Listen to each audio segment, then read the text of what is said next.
是傻了吧？完全失去了抵抗，陷入混乱，导致真相。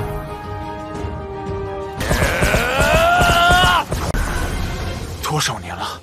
此子都还没跨入5阶，上一定有秘密。竟和华天度都战成这样。Halo semuanya, selamat datang di Ruang Film. Bagaimana kabar kalian semua? Semoga selalu sehat dan baik-baik saja. Pada hari ini kita akan melanjutkan Donghua Martial Master episode 201 sampai 210. Di bagian sebelumnya kita sudah diperlihatkan oleh banyaknya pertarungan yang terjadi di putaran terakhir. Babak demi babak pun telah dilewati hingga hanya tersisa 12 orang yang sudah dipastikan akan mendapatkan warisan ibu kota selatan kuno. 12 dari peserta akan bertanding sampai tersisa 6 orang. Dari 6 orang itu akan menjadi 3 orang dan 3 orang terakhirlah yang akan menentukan siapa yang terkuat. Di 3 pertandingan pertama yang mana Hua Tiandu dipertemukan dengan Yuan Feng, Meng Jingko bertemu dengan Qin Chen, dan Di Tianyi bertemu dengan Wei Xingsan. Pertandingan itu pun dimenangkan oleh Hu Tiandu, Qin Chen, dan Di Tianyi. Sedangkan 3 pertandingan selanjutnya, Qiansu melawan Gu Ying dan Wang Ximing yang berhadapan langsung dengan Jiao Ji. Di pertandingan itu, 4 jenius dari 5 kerajaan saling bertemu. Dengan kata lain, setidaknya 2 pertandingan akan dimenangkan oleh orang-orang dari 5 kerajaan. Dan 3 dari 6 posisi teratas akan diisi oleh jenius dari 5 kerajaan. Scene lanjut di mana pertarungan antara Qiansu melawan Gu Ying terus berlanjut. Qiansu sedang fokus mencari posisi Gu Ying yang menghilang. Gu Ying secara tiba-tiba melakukan tendangan kepada Qiansu. Untung saja Qiansu sudah membaca keberadaan dari Gu Ying lalu menangkap kakinya. Di saat yang bersamaan, Qiansu langsung menyerang Gu Ying. Pada serangan pertama dan keduanya, Gu Ying mampu menghindari serangan itu. Tetapi pada serangan ketiga, ia tidak dapat menahan serangan tersebut dan berakhir tumbang di tangan Qiansu. Di arena sebelah, Wang Ximing yang sudah dipenuhi luka tidak berdaya lagi untuk menahan serangan. Pukulan terakhir dari Jiao Ji membuat Wang Ximing tumbang. Jiao Ji memberitahu namanya yaitu Molly sebagai bentuk respek kepada Wang Ximing. Tapi kayaknya kita akan ganti saja panggilannya menjadi Molly biar lebih enak. Kembali ke cerita, pertandingan di posisi 12 akan berakhir. Dan sekarang mereka memasuki pertandingan 6 besar. Pertandingan pertama dimulai dengan pertarungan antara Qiansu melawan Di Tianyi. Sebagai perempuan, Qiansu ini termasuk sebagai karakter yang sangat pemberani. Tanpa rasa takut, ia pun memulai serangannya dengan jurus serangkaian 10.000 pedang. Serangan dari Qiansu dapat dipatahkan oleh Di Tianyi dengan 1 tangan saja. Kemudian, ia pun membalasnya dengan serangan naga pemusnah dunia. Melihat hal itu, Qiansu segera mengkonternya dengan teknik pedang es salju dan membuat serangan dari Di Tianyi membeku serta lenyap begitu saja. Bahkan pada serangan berikutnya, Qiansu masih mampu menghancurkannya. Tetapi ketika Di Tianyi menggunakan teknik tinju kaisar pengguncang langit, Qiansu benar-benar kewalahan untuk menahannya. Hingga pada akhirnya, ia pun kalah dalam pertarungan itu.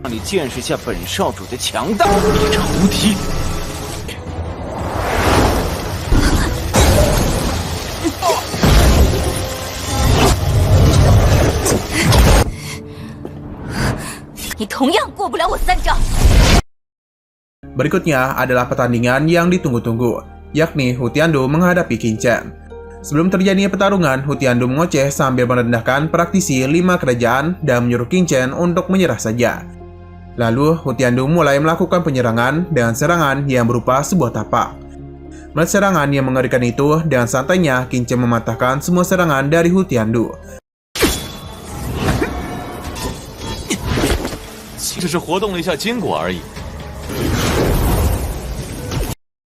Dan mengatakan kalau jenius dari dinasti Wei hanyalah julukan kosong. Serangan selanjutnya, Hu Tiandu itu menggunakan jurus tapak pengendali alam semesta. Serangan itu masih dapat dikonter dengan teknik Maharaja 9 pedang milik Qin Chen. Saat Hu Tiandu melakukan serangan jarak dekat, ia sempat ketakutan dan mundur ketika melihat tatapan dari Qin Chen yang sangat tajam. Kemudian ia menggunakan kesempatan itu untuk melakukan serangan balasan. Baru saja menahan sebentar dari serangan Qin Chen, Hu Tiandu merasa sudah tidak sanggup lagi untuk menahannya lebih lama. Di saat yang bersamaan, Qin Chen pun memperkuat serangannya dan teknik momentum penindas. Di saat itu pula, pertahanan Hu Tiandu pun dihancurkan olehnya. Untung saja Hu Tiandu masih sempat untuk menghindar.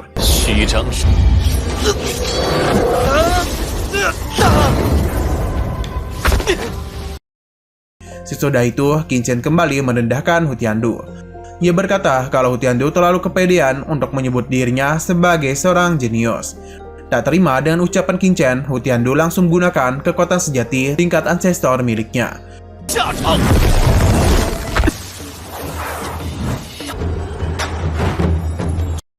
Raja Lingu tahu Hu Tiandu ini sudah mencapai di tingkat Martial Ancestor setengah langkah. Kembali ke pertandingan, Hu Tiandu terlihat mengeluarkan jurus-jurusnya untuk melukai Qin Chen. Akan tetapi serangan-serangan itu dapat dihindari oleh Qin Chen dengan cepat.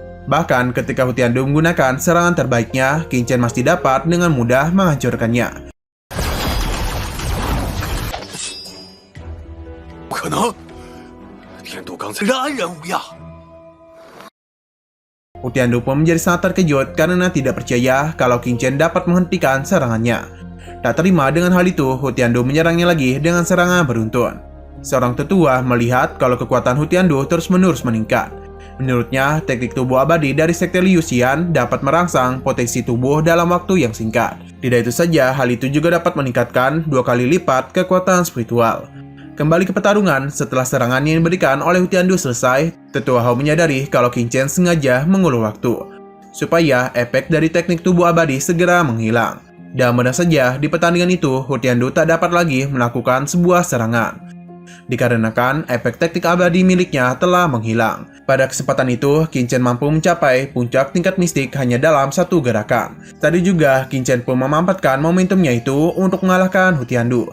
Namun Hu Tiandu dapat menghancurkan serangannya dan tiba-tiba melakukan serangan balik.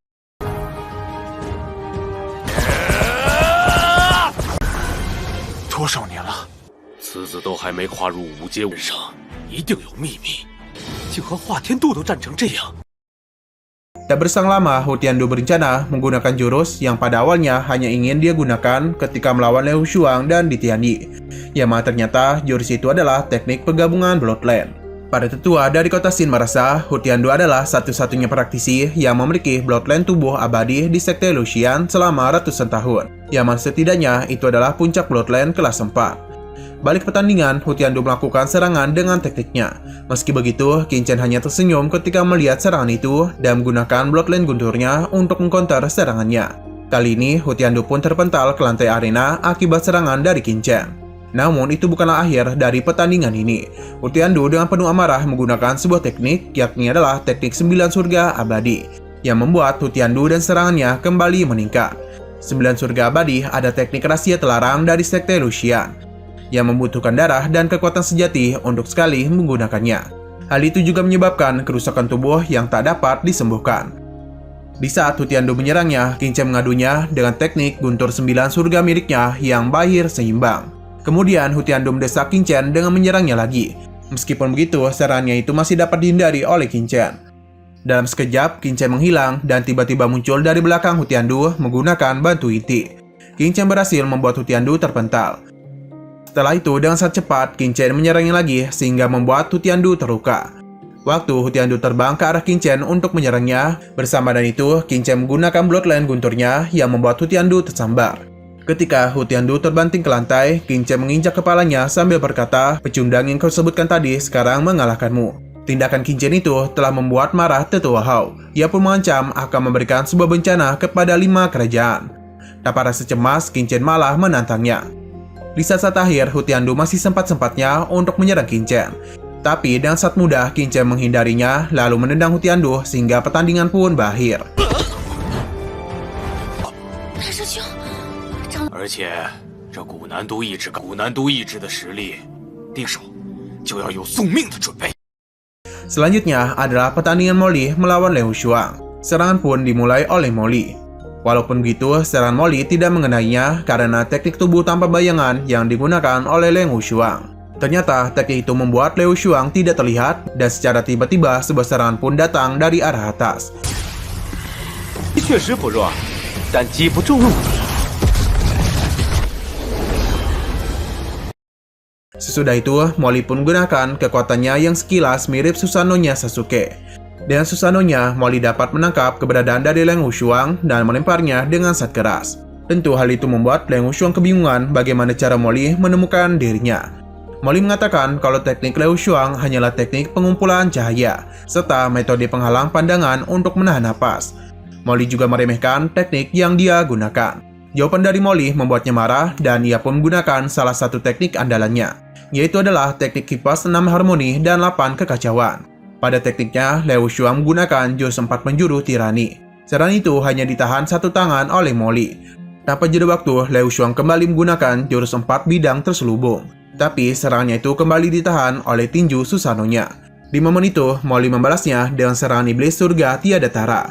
Pada akhirnya, Liu Shuang mulai menunjukkan kekuatan aslinya. Sama seperti Hu Tiandu, Liu Shuang ini juga berada di ranah martial ancestor setengah langka, yang membuat serangan Molly berhasil dihancurkan. Ia juga langsung menyerangnya dalam jarak dekat. Saat yang bersamaan, Molly juga menunjukkan kalau dirinya juga berada di ranah martial ancestor setengah langka, dan ia pun mengadu serangannya dengan milik Liu Shuang. Akan tetapi, Liu Shuang termundur akibat serangan dari Molly. Selanjutnya, Liu Shuang kembali membuat serangan yang besar ke arah Molly. Sedangkan Molly ini menggunakan Bloodline Raja Iblisnya untuk membuat Liu Shuang tersingkir dari pertandingan.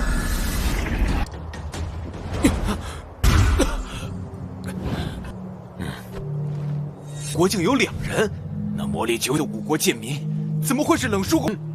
若5国真的被咱们争夺利益， Setelah itu, ibu kota selatan kuno memberikan ucapan selamat kepada ketiga praktisi yang melaju ke babak 3 teratas. Salah satu dari mereka bertiga akan melewati pertarungan dan 2 sisanya akan bertanding. Pemenang di antara mereka lah yang akan bersaing dengan 1 orang yang tersisa untuk pertandingan terakhir. Ibu kota selatan kuno memutuskan 1 orang yang akan melewatkan pertandingan adalah Qin Chen. Maka 2 orang lainnya yang akan bertarung, yaitu Di Tianyi melawan Molly. Baru saja pertandingan dimulai, Molly langsung menggunakan Bloodline Raja Iblisnya untuk melakukan serangan pertama. Sementara Di Tianyi mengonternya dengan jurus tapak kaisar pengguncang dunia. 这还不旗帜恐怖，等实力，即便在我玄者，灭杀你易如反。 Setelah hal itu, Di Tianyi menggunakan salah satu teknik rahasianya, yaitu adalah teknik rahasia kaisar. Berdasarkan ucapan Tetua Li, Molly sudah dipastikan akan kalah, karena praktisi di tingkat yang sama tidak akan bisa menahan teknik rahasia dari kaisar milik Di Tianyi. Tak berbeda jauh dengannya, Molly juga menggunakan teknik andalannya, yaitu teknik telarang darah. Melihat teknik itu, para master dari 5 kerajaan sangat terkejut, karena teknik itu merupakan teknik dari kultus iblis darah. Di Tianyi yang juga terkejut bergegas menyerangnya. Sayangnya, serangan itu tidak dapat melukainya, bahkan tidak dapat menyentuh Molly. Ketika Molly melakukan serangan balasan, Di Tianyi sangat kewalahan untuk menahannya. Tidak hanya itu saja, dalam sekejap Di Tianyi pun dinyatakan kalah dari pertandingan.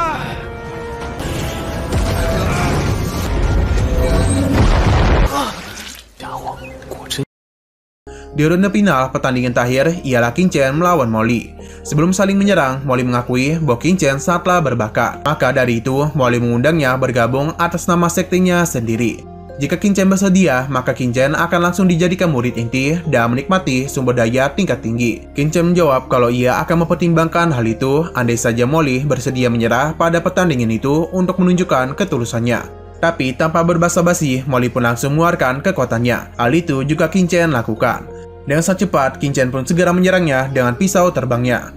Namun serangan itu dapat dipatahkan dengan mudah oleh Molly.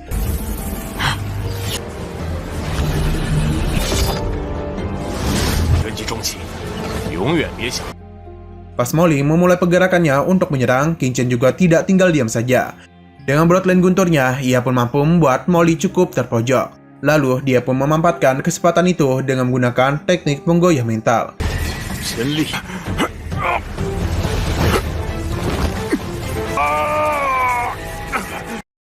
Serangan pun berlanjut, yang mana Qin Chen menyambarnya dengan Bloodline guntur miliknya, layaknya seorang Zeus. Tak berhenti di situ saja, Qin Chen menyiksa Molly dengan jurus hukuman guntur langit.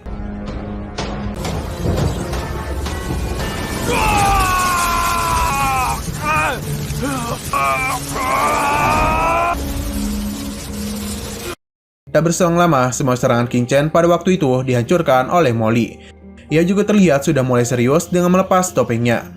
Pada momen itu, kita akhirnya bisa melihat wajah di balik topeng tersebut. Tak hanya itu, aura yang menyelimuti Molly juga berubah.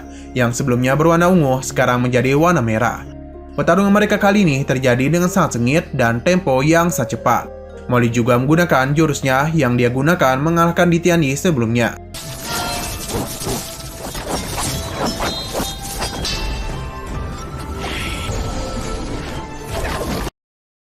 Serangan itu tak dapat Qin Chen tahan dengan waktu yang lama, sehingga ia pun memilih untuk menghindarinya saja. Kemudian Molly menggunakan teknik rahasia mental. Serangan itu masih bisa Qingchen tahan, lalu ia pun ambil alih dan menggunakannya untuk membalikan serangan.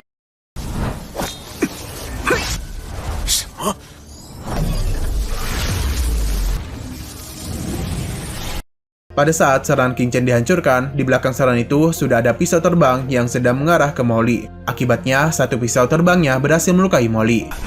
一个普通的武国弟子而已，那秦晨竟然还是我，天外有天，是一名血脉师，难怪实在太多了，怎可能培养出这么一个顶尖天？ Meskipun begitu, Molly tetap masih mampu melanjutkan pertandingan.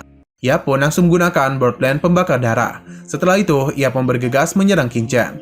Ketika Qingchen menahan serangan darinya, Molly tiba-tiba melakukan serangan jarak dekat yang nyaris mengenai Qingchen. Qingchen menyadari bahwa kecepatan Molly meningkat 2 kali lipat dibandingkan sebelumnya.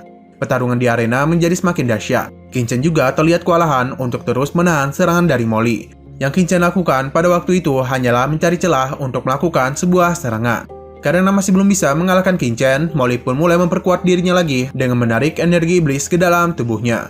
Molly pun menggunakan kekuatan mentalnya yang sangat besar untuk mengalahkan Qingchen. Walaupun demikian, dalam sekejap kekuatan mentalnya itu lenyap seketika karena kekuatan mental milik Qingchen. Setelah itu, mereka pun saling beradu kekuatan mental. Di duel itu, kekuatan mental punya Qingchen lebih mendominasi, bahkan juga berhasil menyerang Molly. Mereka saling beradu kekuatan mental. Di duel itu, kekuatan mental punya Qingchen lebih mendominasi, bahkan juga berhasil menyerang Molly.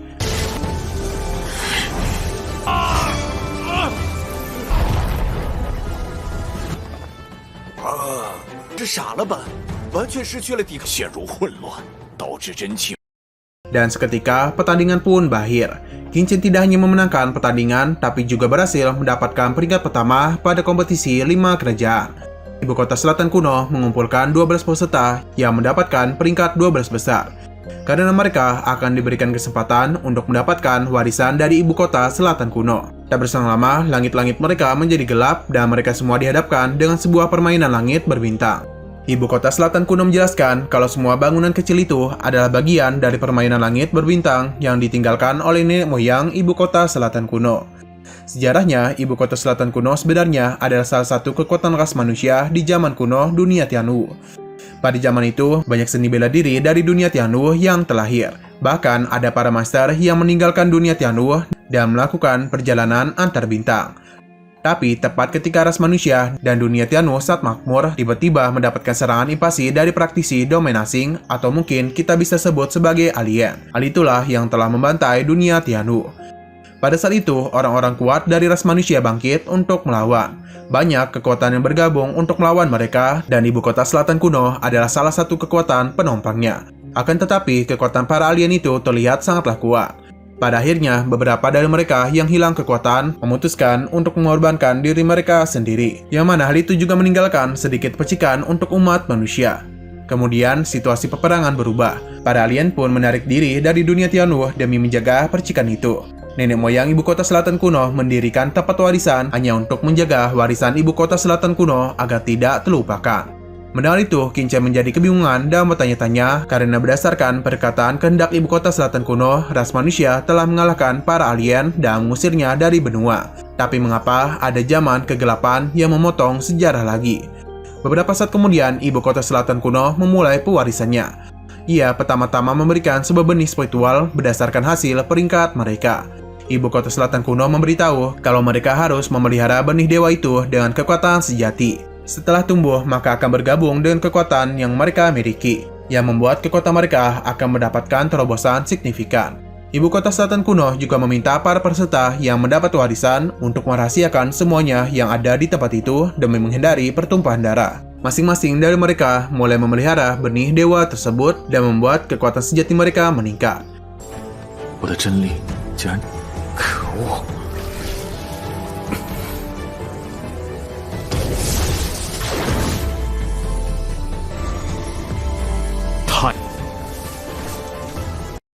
Ibu kota selatan kuno menjelaskan bahwa benih dibagi menjadi 3, yaitu warna emas yang ada pada tubuh Qingchen adalah yang terbaik, warna perak adalah yang terkuat kedua, sedangkan warna putih ialah yang ketiga. Semua benih itu hanya tergantung lagi pada pengelolaan benih mereka masing-masing. Warisan tambahan yang mereka dapatkan selanjutnya adalah langit berbintang ibu kota selatan kuno. Mereka yang dapat menembus permainan dan keterampilan rahasia akan mendapatkan kemampuan untuk mengendalikan seluruh ibu kota selatan kuno.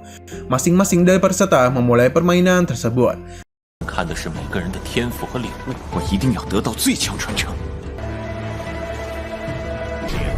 终于，即便无法领悟功法。 Sampainya di dalam muncullah sesuatu yang membingungkan Qin-Chen.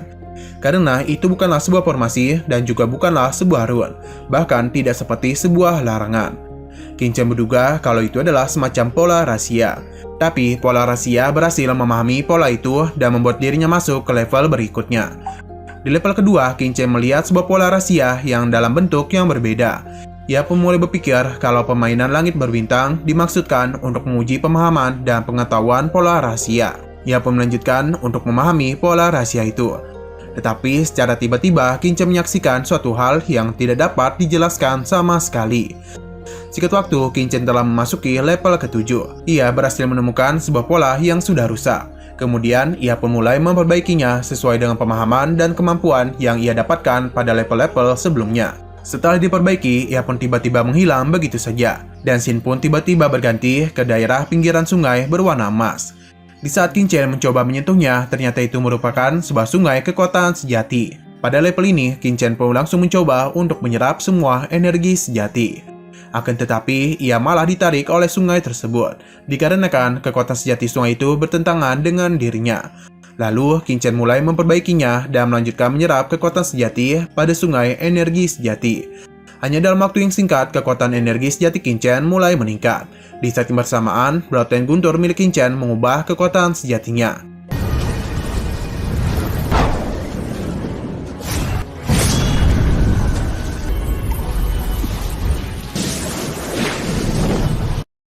Di sisi lain, si Tu Sheng menjadi peserta pertama yang hanya bisa memahami sampai di ruangan batu kedua. Sesudahnya, ia langsung dikembalikan ke altar. Baru saja keluar, si Tu Sheng langsung ditanyai oleh tetua Sekte Wukong mengenai aula misterius yang mereka masuki dan ibu kota selatan kuno. Si Tu Sheng memberitahu segalanya di aula misterius itu. Ia juga memberitahu bahwa ia mendapatkan teknik rahasia tingkat menengah. Setelah itu, mereka semua pun bergegas pergi. Kembali lagi kepada Qin-Chen. Pada levelnya saat ini, ia pun menemukan sebuah gambaran latihan. Di kehidupan Qin-Chen sebelumnya, ia belum pernah melihat gambaran latihan yang begitu menakutkan. Kecuali teknik Maharaja 9 bintang. Qin-Chen kemudian bergegas mencoba untuk berlatih. Di sisi lain, terlihat sosok asli dari juri ibu kota selatan kuno. Ia terkejut karena ujian yang dibuat oleh nenek moyangnya berhasil diaktifkan oleh Qin-Chen. Yang mana rencana yang ditetapkan oleh praktisi kuat dari klan mereka zaman dulu akhirnya terlaksanakan. Menurut penjelasan ibu kota selatan kuno, latihan lapisan ketiga yang Qin-Chen lakukan saat ini sangatlah penting. Dua lapisan pertama hanyalah persiapan untuk lapisan kedua. Balik kepada Qin-Chen, yang mana ia mulai menyadari alasan mengapa pada lapisan pertama membiarkan dirinya untuk memahami dasar-dasar pola rahasia. Ternyata itu digunakan pada lapisannya saat ini. Di pihak sebelah, Wang Xingsan telah gagal dan dikembalikan ke altar. Tidak hanya Wang Xingsan saja, Yuan Feng dan Wang Ximing juga sudah kembali. Mereka bertiga terlihat memiliki sebuah teknik bertarung yang baru. Baru saja Wen Feng datang, Wei Timing langsung mengajaknya untuk bergegas pergi. Namun belum sempat melangkah pergi, mereka sudah dihalangi oleh orang-orang dari kerajaan lainnya. Nah, sayang sekali bagian hari ini harus bersambung dulu. Oke, sekian dulu pada video kali ini. Untuk video selanjutnya akan segera hadir. Jadi bagi kalian yang ingin mengikuti series ini, langsung klik subscribe dan aktifkan loncengnya.